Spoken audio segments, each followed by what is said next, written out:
Sim racing, a new boom sport. Virtual races on simulators, speed, adrenaline, battles. This sport has everything racing needs. The first Racing Unleashed Masters recently took place in Schen, Switzerland. At 30,000 Swiss francs, it has the highest prize purse for an event of its kind. A completely new racing series with a futuristic generation of high-tech simulators. In this deceptively real racing simulation, the drivers race each other on the virtual Formula 1 racetrack circuit Zandvoort. So what is the concept behind this new racing series?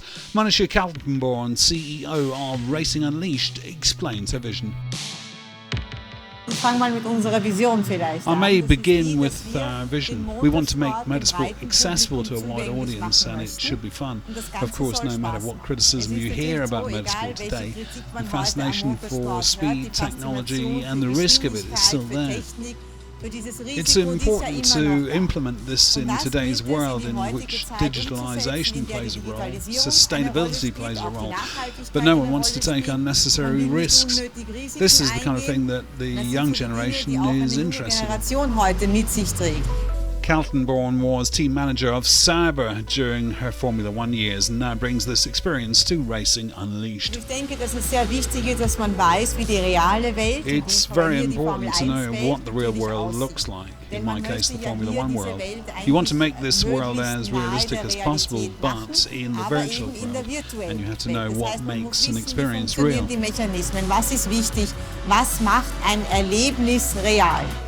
To represent reality as best as possible is the ultimate aim. This requires experience above all. Andrea Montemini has gained this experience with 29 Grand Prix as a driver in Formula 1 and knows exactly what hybrid sport is. Hybrid sport, I think, is more and more the future because obviously more people want to be involved in this kind of situation. I mean, people that never jumped in a real race car have the opportunity to do something that is quite easy to find out, and then they have the possibility to do what they would never do in real life. Le Mans driver Gary Hirsch also sees real racing as a benefit.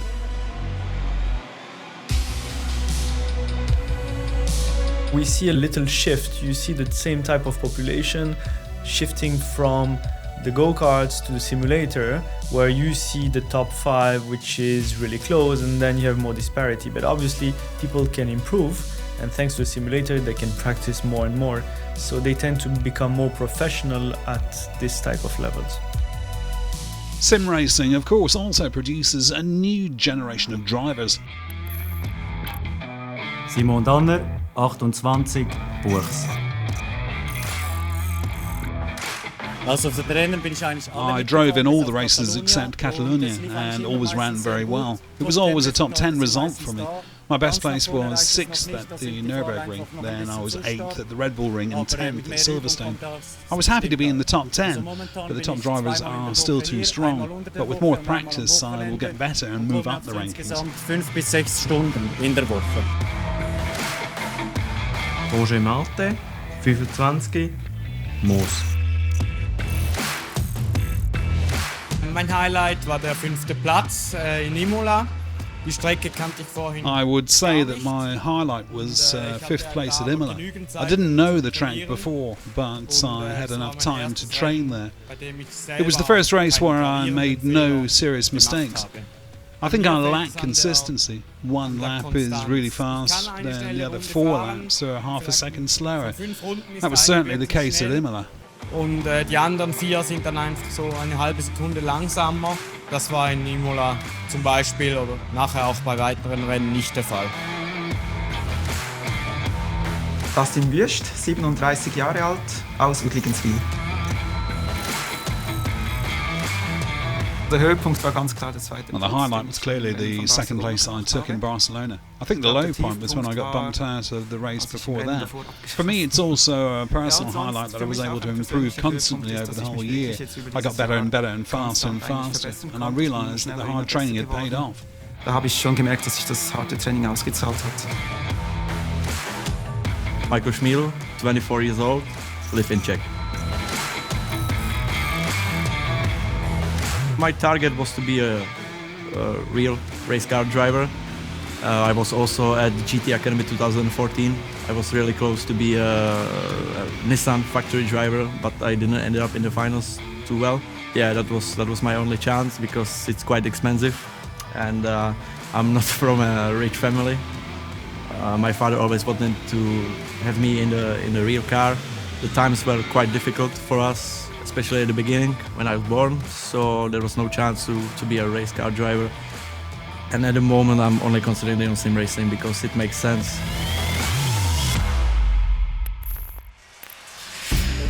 Well, it's race day, and of course eyes are on Felix Herziger, the winner of last year's championship with 115 points.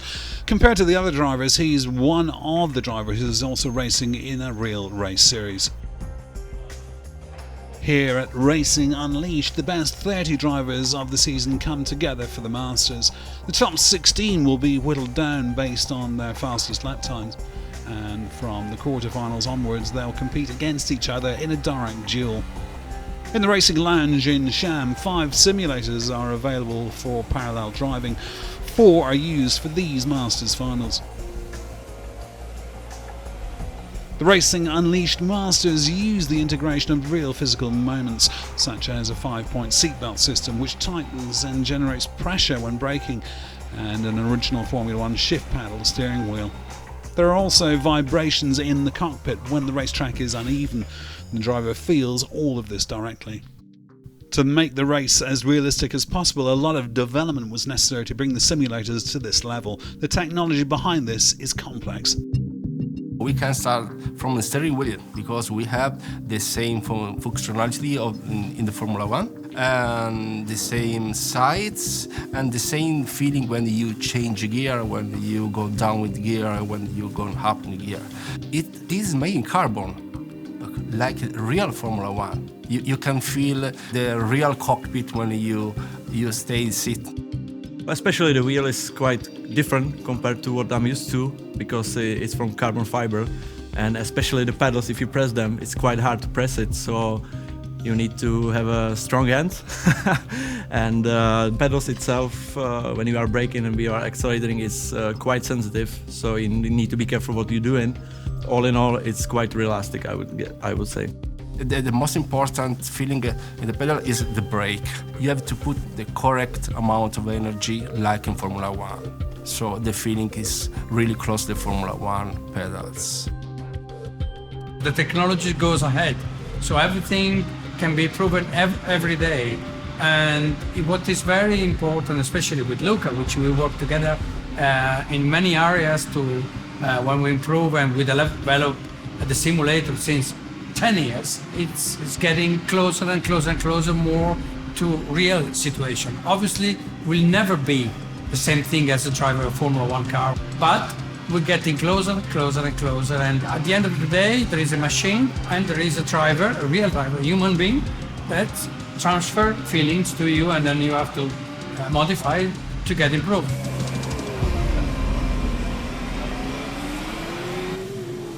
In the first semi-final, Roger Martz is in pole position in black, ahead of Polesny in yellow.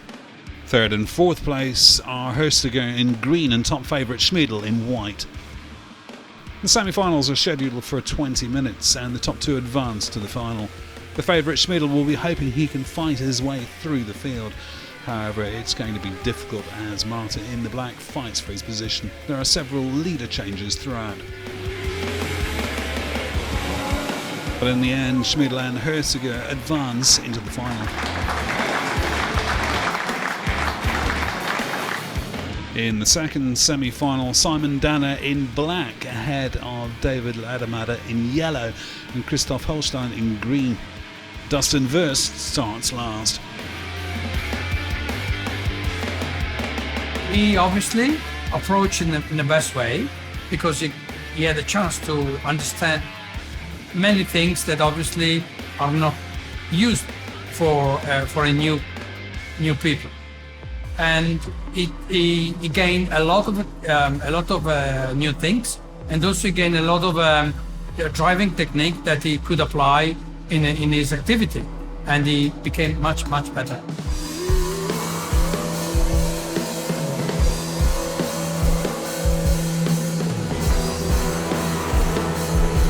The second semi-final is also very close. Wurst passes Holstein, but then a driving error forces him back to fourth.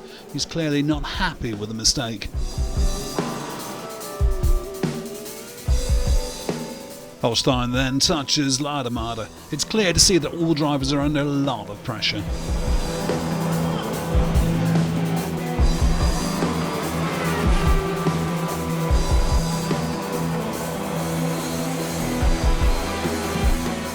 Wurst takes the lead and defends it until the finish line, with Danner just behind in second place.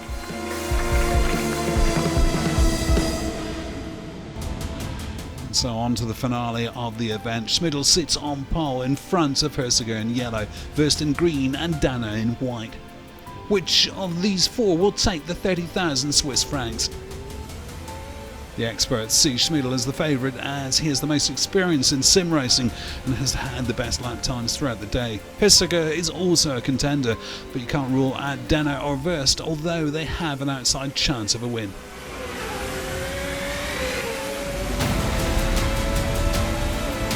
A smile from Wurst shows he's really enjoying the racing and does well to avoid Danner, who crashes into the barrier.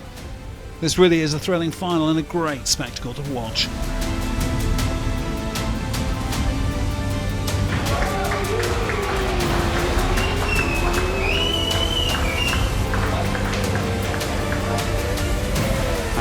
In front from the very start, Schmidl is simply too strong, too constant. He drives a start to finish victory. The hard work over the last few years have finally paid off. I'm speechless, to be honest, full of emotion, and we worked really hard during the season to achieve this, and that was our goal today, and we made it. Michael Schmidl takes the win ahead of Felix Herziger and Simon Danner, a successful premiere of the Racing Unleashed Masters.